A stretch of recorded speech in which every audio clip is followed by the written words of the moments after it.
Stealer system, ये जो stealer शब्द है स्टील शब्द से बना हुआ है। स्टील ग्रीक में इसका मतलब होता है कॉलम। ग्रीक में इसका मतलब होता है कॉलम, ठीक है। तो किसी भी पौधे में कॉलम का भाग यानी कि तने के बीच के भाग, अगर हम देखा जाए, इसको काट दें, अलग करें, और ये देखिए, तो ये पाया जाएगा एपिडर्मिस, ठीक।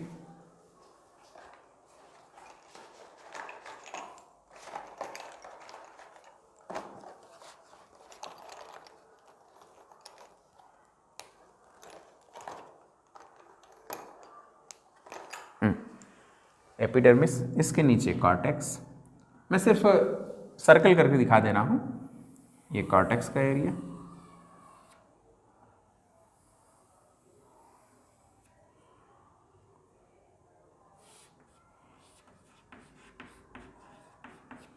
फिर एंडोडर्मिस,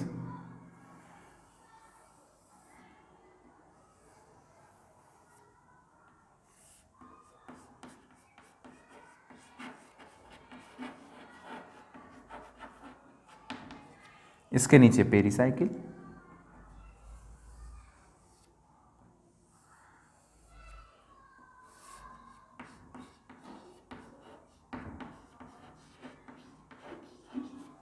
ठीक। तो एपिडर्मिस, कॉर्टेक्स और एंडोडर्मिस के अलावा पेरिसाइकिल, और इसके अंदर चलें तो क्या क्या हो सकता है, जाइलम, फ्लोएम और पित्त भी कभी कभी मौजूद होता है। पित्त भी मौजूद होता है कभी कभी। क्यों पित्त मौजूद होता है, हम जिसके आगे चर्चा करेंगे कि क्यों कभी कभी शब्द का यहाँ इस्तेमाल किया। तो यहाँ से पेरिसाइकिल से लेकर के पित्त तक का जो हिस्सा है उसे हम स्टीलर सिस्टम के अंतर्गत अध्ययन करते हैं। स्टीलर सिस्टम के अंतर्गत अध्ययन करेंगे। बनाते जाइए साथ साथ।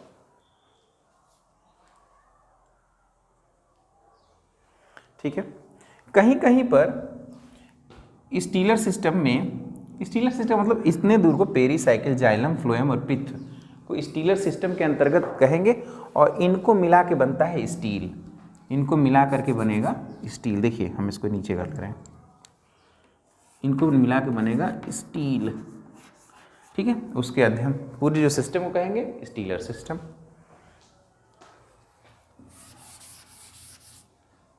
तो स्टीलर सिस्टम का जो कॉन्सेप्ट है, यह कॉन्सेप्ट दिया था वान टिघम और डॉलियार्ट ने। The concept of stellar system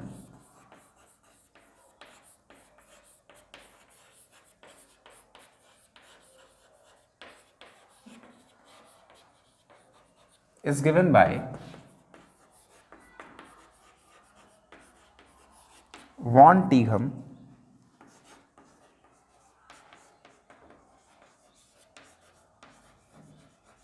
and Doliot। Van Tighem and Doliot ने स्टीलर सिस्टम का कॉन्सेप्ट दिया था। इन्होंने बताया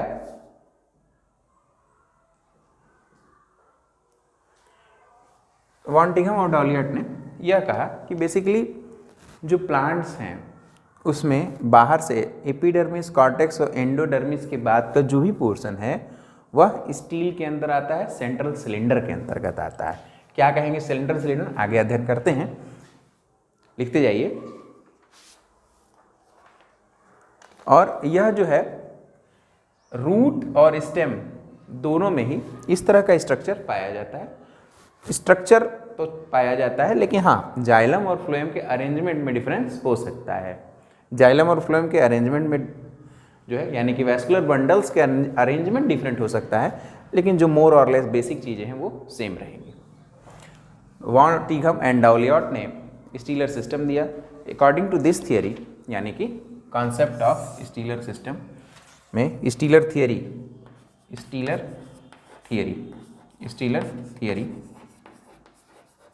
given by Van Tighem and Doliot. Steeler theory given by Van Tighem and Doliot. According to this theory,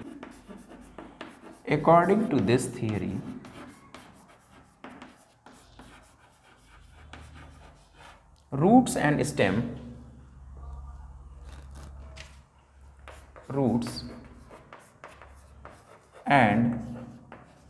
stems both have same basic structure.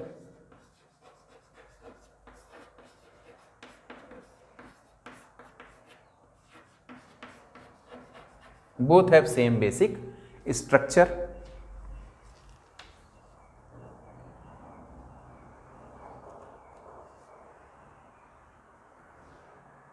ठीक है, same basic structure लिख लीजिए।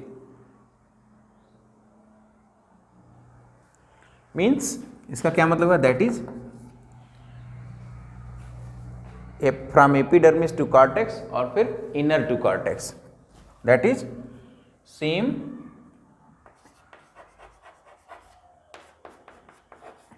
एपिडर्मिस टू कॉर्टेक्स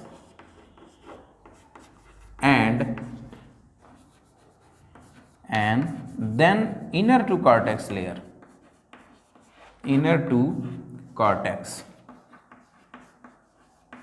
कहना ये चाह रहे थे वान टिगम और डोलियार्ड कि जो स्टेम और रूट है, स्टेम और रूट हैं, उनमें सेम बेसिक स्ट्रक्चर पाए जाते हैं, बेसिक स्ट्रक्चर, और एपिडर्मिस से लेकर के कॉर्टेक्स में, और कॉर्टेक्स की लास्ट लेयर इन्होंने इंडोडर्मिस को माना है, कॉर्टेक्स की लास्ट लेयर इंडोडर्मिस को माना है, इनर टू कॉर्टेक्स। तो अब इंडोडर्मिस इज कंसीडर्ड एज, इसी में लिख दीजिएगा, endodermis is considered as the last layer of the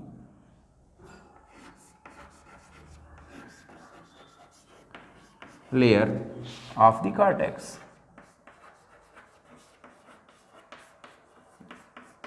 ठीक है, last layer of the cortex, endodermis consider as the last layer of the cortex. ठीक, तो अब बचा क्या क्या, इसके बाद जो भी बचेगा वो सब स्टील में आ जाएगा। तो इंडोडर्मिस में बचा क्या क्या, पेरीसाइकिल बचा, जाइलम, फ्लोएम और पित्त बचा। अगर पित्त है तो कहाँ पित्त नहीं पाया जाता ये बताते हैं। ठीक है, stealer theory given by Van Tighem and Doliot, Van Tighem and Doliot। ये जो कंसीडरेशन है, endodermis is consider as the last layer, देखिएगा लास्ट यहाँ छूटा हुआ है, is the last layer of the cortex, endodermis consider as the last layer of the cortex. ठीक, फिर दो शब्द आपको सुनाई देंगे,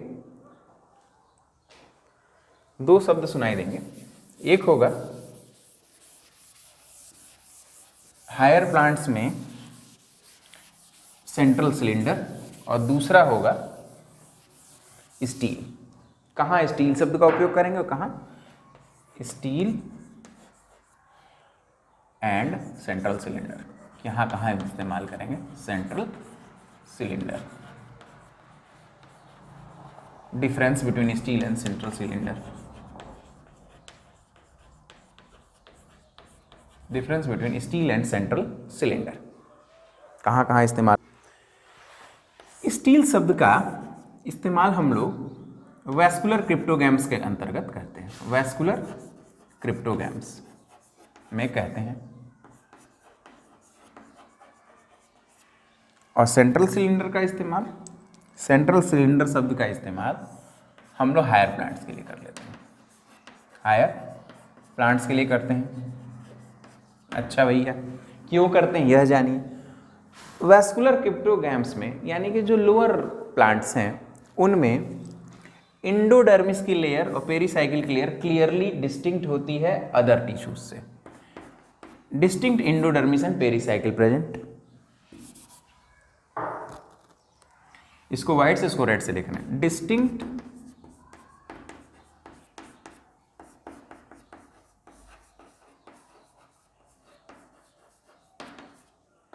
and pericycle present.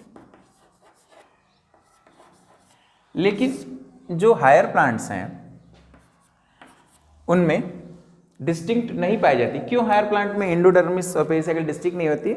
Due to secondary growth, टूट जाती है जो सेल। एंडोडर्मिस पे प्रेशर पड़ेगा, एंडोडर्मिस, पेरीसाइकिल पड़ेगा, पेरीसाइकिल टूटी, फिर एंडोडर्मिस टूट गया। तो due to secondary growth, due to secondary growth, sorry इसे रेड से लिखना था, due to secondary growth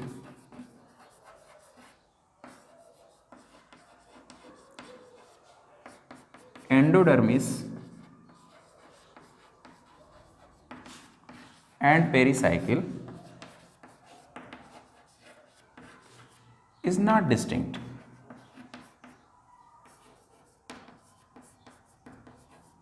Is not distinct. Endodermis and pericycle is not distinct. अब बच्चों यह देख लीजिए कि भाई नहीं डिस्टिंक्ट है, तो नहीं डिस्टिंक्ट है इसीलिए हम इसको कहते हैं सेंट्रल सिलेंडर। हायर प्लांट्स में क्या नाम लेंगे? जो बीच का कॉलम एरिया है, स्टील का मतलब कॉलम, और बीच का जो कॉलम एरिया है उसको हायर प्लांट के केस में सेंट्रल सिलेंडर क्यों कहा जाता है? क्योंकि सेकेंडरी ग्रोथ के कारण एंडोडर्मिस और पेरीसाइकिल डिस्टिंक्ट नहीं होती है।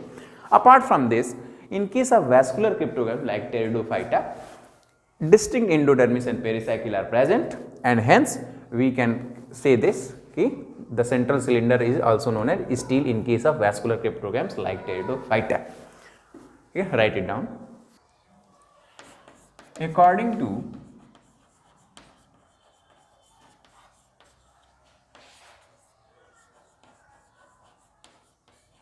Schmidt, ये सी है बच्चों, according to Schmidt, steel may be of two types, may be of two types.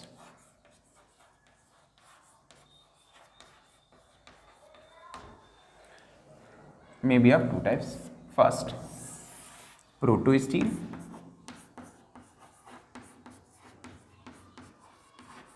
second, siphono steel.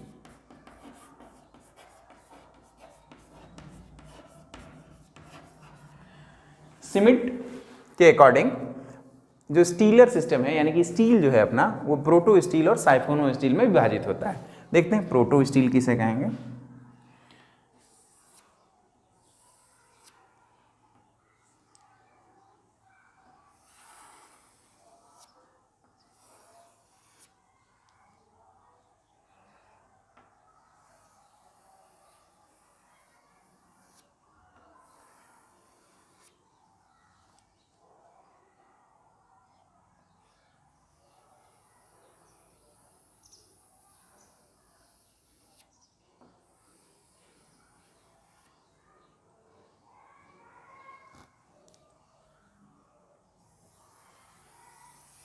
यहां देखिए, एपिडर्मिस,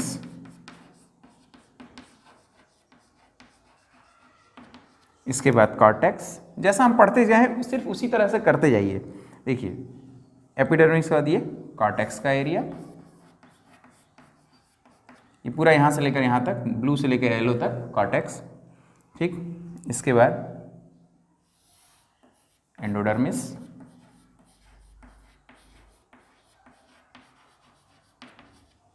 इसके व्हाइट कलर से पेरीसाइकिल,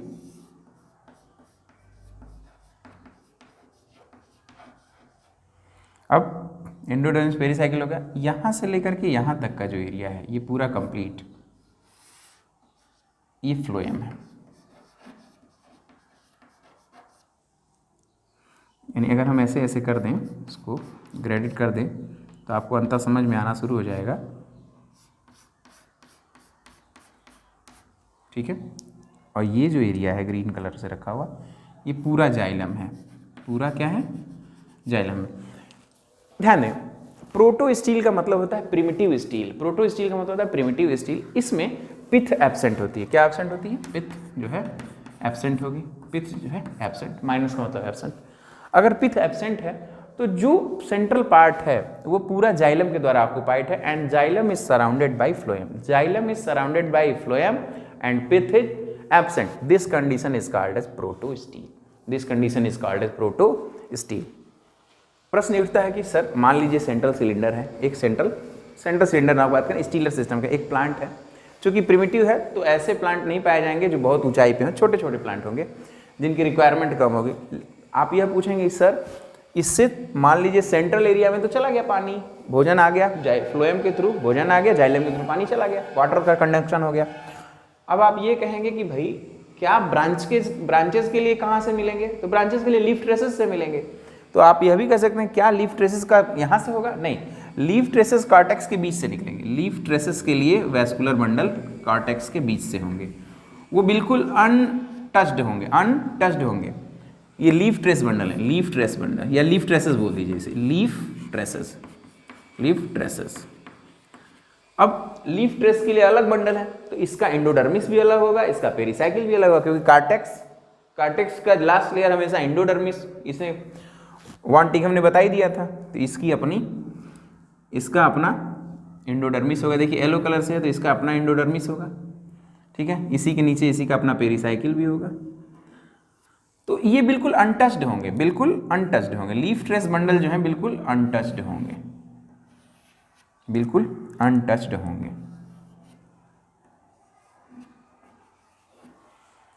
ठीक। इनका कहीं भी सेंट्रल सिलेंडर या सेंट्रल स्टील से कोई संबंध नहीं होगा। बस आप सीधा याद रखें, ये प्रोटो स्टील का मतलब होता है xylem is surrounded complete xylem solid and complete xylem is surrounded by phloem is known as protostele. Additional चीज ये है कि यहाँ पे जो अगर प्रश्न पूछा जा सकता है कि लीफ ट्रेस कहाँ पाए जाएंगे sir, leaf trace cortex area में पाए जाएंगे और बिल्कुल कोई हैम्पर नहीं करेगा, कहीं ओवरलैप नहीं करेगा सेंट्रल सिलेंडर से या स्टीलर सिस्टम से, ठीक है। बना लीजिए। अब यहाँ पे पिथ मौजूद हो जाएगा, सेंट्रल सिलेंडर है, जाइलम है, सेंट्रल सॉलिड जाइलम है, अब उसके बीच में पिथ आ जाएगा, देखिए कैसे हो जाता है। हरे रंग से बनाए थे, हरे रंग से बना देते हैं। बस क्या करना है, बीच में पिथ को ले आना है, पिथ को ले आना है। अब पिथ के बाद रेड कलर से जाइलम तो हो चुका है, ये फ्लोएम,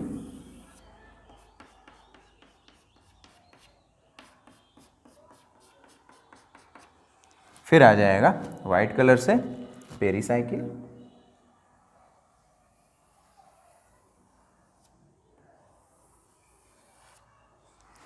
फिर येलो कलर से एंडोडर्मिस,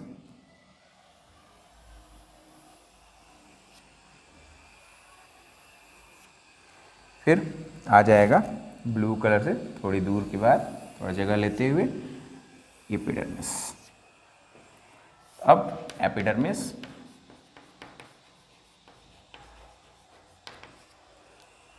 बीच का एरिया ये वाला कॉर्टेक्स, येलो कलर से endodermis,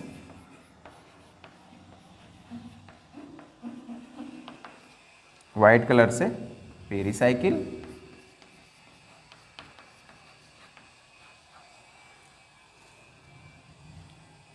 red in colour phloem.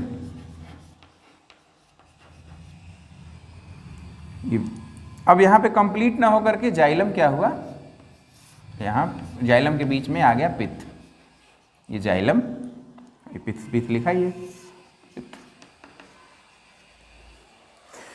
फर्क क्या हुआ, बस यहाँ पे सॉलिड जाइलम था, यहाँ पे जाइलम के बीच में पिथ आ गया, तो ये साइफन बन गया, साइफोनो स्टील। साइफन का मतलब ये होता है होल। अब होल के बीच में क्या पिथ आने की वजह से क्या हुआ, एक तरह का होल बन गया, जाइलम का हो, जाइलम पाइप मान लीजिए, तो पिथ आ गया बीच में, ये साइफन बन गया, ठीक है। आगे देखते हैं प्रोटो स्टील कितने प्रकार के होते हैं, फिर देखेंगे साइफोनो स्टील कितने प्रकार होंगे। लेकिन अब हमें चर्चा करना है कि आखिर स्टीलर सिस्टम की जरूरत क्यों पड़ी। देखते हैं स्टीलर सिस्टम की नीड क्या है, कैसे ओरिजिन हुई, कैसे इसका इवोल्यूशन होकर के हम यहाँ से यहाँ पहुँचे हैं, यहाँ से यहाँ पहुँचे हैं। प्रोटो का मतलब होता है प्राथमिक, प्रोटो जो शब्द है, प्रोटो का मतलब होता है प्राथमिक, जो सबसे पहले बना हो वो प्रोटो स्टील, ऐसा स्टील जो सबसे पहले बना हो। साइफन बाद में बना, इसके हम अध्ययन करेंगे ओरिजिन। इसके बारे में डिटेल और जानने से पहले, ये कितने प्रकार का प्रोटो स्टील होगा, कितने प्रकार का साइफोनो स्टील होगा, यह जानने से पहले हम लोग पढ़ेंगे कि कैसे ओरिजिन हुआ है स्टीलर सिस्टम का, जरूरत क्या पड़ गई स्टीलर सिस्टम की। हेडिंग है origin, need and origin of stellar system. Need and origin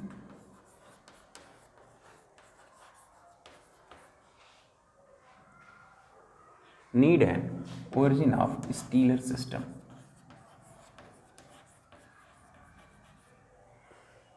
origin, need, origin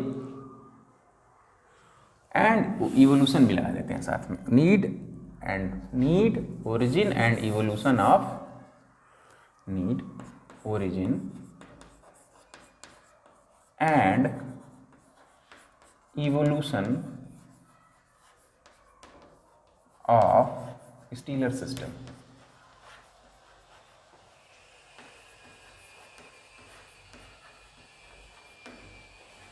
देखिए पहला पॉइंट, नीड, आवश्यकता क्यों पड़ी स्टील की। स्टील की आवश्यकता क्यों पड़ी? भोजन का नीड है, पत्तियां फूड बनाएंगी, सप्लाई करेंगी पूरे शरीर में, बॉडी, प्लांट के पूरे शरीर में, ठीक। तो कोई ले आने के लिए कंडक्टिंग चैनल चाहिए, दैट इज फ्लोएम। अच्छा, बनाने के लिए कच्चा माल, न्यूट्रिएंट्स, वाटर कहाँ से आएगा? रूट से आ रहा है, तो उसको ले जाने के लिए चाहिए। तो ले जाने के लिए xylem is the conducting channel for water. जब फ्लोएम एंड जाइलम का ही कंबाइंड रूप का हम अध्ययन बेसिकली कर रहे हैं प्रोटो स्टील या स्टील के अंतर्गत, ठीक। इसीलिए नीड तो है भैया, क्यों? क्योंकि फ्लोएम खाना भी चाहिए और पानी भी चाहिए, दोनों की वजह से सस्टेन कर पाएगा, लिविंग लाइफ रह पाएगा कौन? प्लांट। इसीलिए इसकी आवश्यकता तो है, स्टीलर सिस्टम की आवश्यकता तो है। अब बात करते हैं ओरिजिन कैसे ओरिजिन हुई। तो इसी आवश्यकता को देखते हुए नेचर ने क्या किया? जाइलम को लिया। पानी इवेपोरेट हो सकता था, इसीलिए जाइलम नेचर ने क्या किया? उसको सेंटर में रखा, ताकि पानी को जितना ज़्यादा प्रोटेक्ट करके रखा जाए, अदरवाइज सनलाइट में वो इवेपोरेट हो जाएगा। इसीलिए देखिए यहाँ पे सेंटर में रखा हुआ है, पानी को हमेशा केंद्र में रखा गया ताकि कम से कम इवेपोरेशन हो सके, सेंटर। इसलिए इसकी ओरिजिन हुई। कैसे इवोल्यूट हुआ यह देखते हैं। इन दोनों प्रश्नों के जवाब हमें मिल गए कि कैसे नीड है और क्या ओरिजिन कैसे हुई। देखिए इवोल्यूशन में सबसे पहले इवोल्यूट हुआ है प्रोटो स्टील। इसके बाद आया है, प्रोटो स्टील से ही साइफोनो स्टील बना। प्रोटो स्टील से ही साइफोनो स्टील बना है। लेकिन ये कह देने से नहीं होगा कि सिर्फ प्रोटो स्टील से साइफोनो स्टील बना, इसके पूरे कारण हैं अपने पास। इसका उदाहरण कहाँ मिलता है? देखिए कुछ ऐसे फॉसिल्स हैं, फॉसिल टेरिडोफाइट्स में इसका प्रमाण मिलता है, टेरिडोफाइट्स में इसका प्रमाण मिलता है, जैसे राइनिया और हार्नियोफाइटान, Rhynia and हार्नियोफाइटान।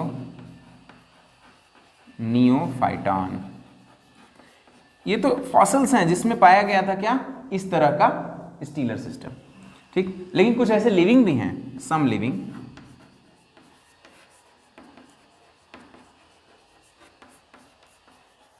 Pteridophytes,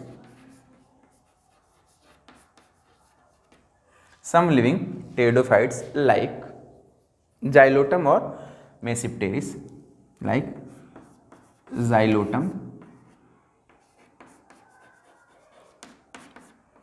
T silent है,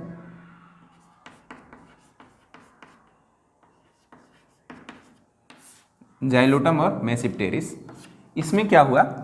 लिविंग है ये प्राचीन, ये दोनों प्लांट जो राइनिया हुआ, हार्नियोफाइटान हुआ, चूंकि अब ये फॉसिल हो चुके हैं, जाइलोटम और मेसिप्टेरिस ये दोनों प्राचीन टेरिडोफाइट्स हैं। इनमें भी यह इस प्रकार का पाया गया है प्रोटो स्टील। तो इससे निष्कर्ष निकाला गया कि जो प्रोटो स्टील है वो प्रिमिटिव टाइप का है। इसी से शुरुआत हुई।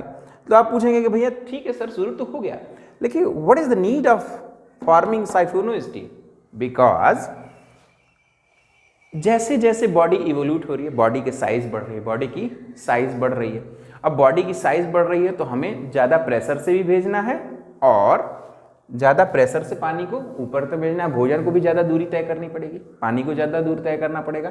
इसके लिए क्या किया गया कि बीच में सेकेंडरी ग्रोथ हो, बीच में क्या किया गया, पिथ को डाल दिया गया ताकि यह जो जाइलम में थोड़ा किनारे आ जाए, थोड़ा किनारे तरफ आ जाए, पेरिफेरी की तरफ थोड़ा शिफ्ट हो जाए, थोड़ा शिफ्ट हो जाए। इसीलिए पिथ का निर्माण किया गया बढ़ती हुई साइज को करने के लिए, ओवरकम करने के लिए, ताकि प्लांट को दूर दूर तक पानी और भोजन की सप्लाई हो सके। लिखते जाइए इसको। यहाँ पे ये कह सकते हैं कि भाई जैसे जैसे पौधों की आवश्यकताएं बढ़ती गई, पौधों की आवश्यकताएं बढ़ती गई,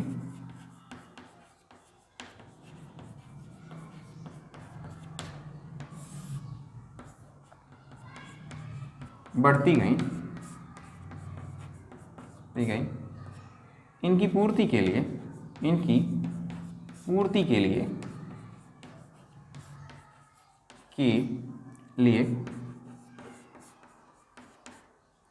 सेंटर में पिथ डाल दिया गया, सेंटर में पिथ आ गया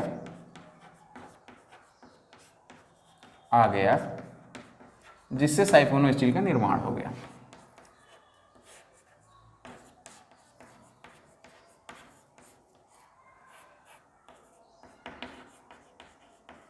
साइफोनो स्टील का निर्माण हो गया।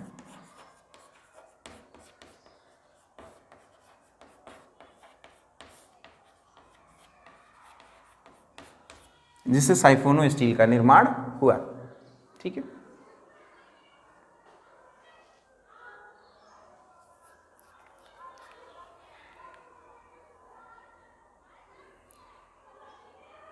अब जिससे साइफोनो स्टील का निर्माण हुआ, यहां तक समझ में आ गया बात कैसे कैसे हुआ। तो अगर हम यह देखें कि यह मान लिया जाए कि siphono is the advanced stele, siphonostele is the advanced stele. तो advancement over protostele, siphonostele is the advancement over protostele. Screenshot ले लीजिए। कितने प्रकार के प्रोटो स्टील होते हैं और कितने प्रकार के साइफोनो स्टील होते हैं, बाकी को मिटा रहे हैं।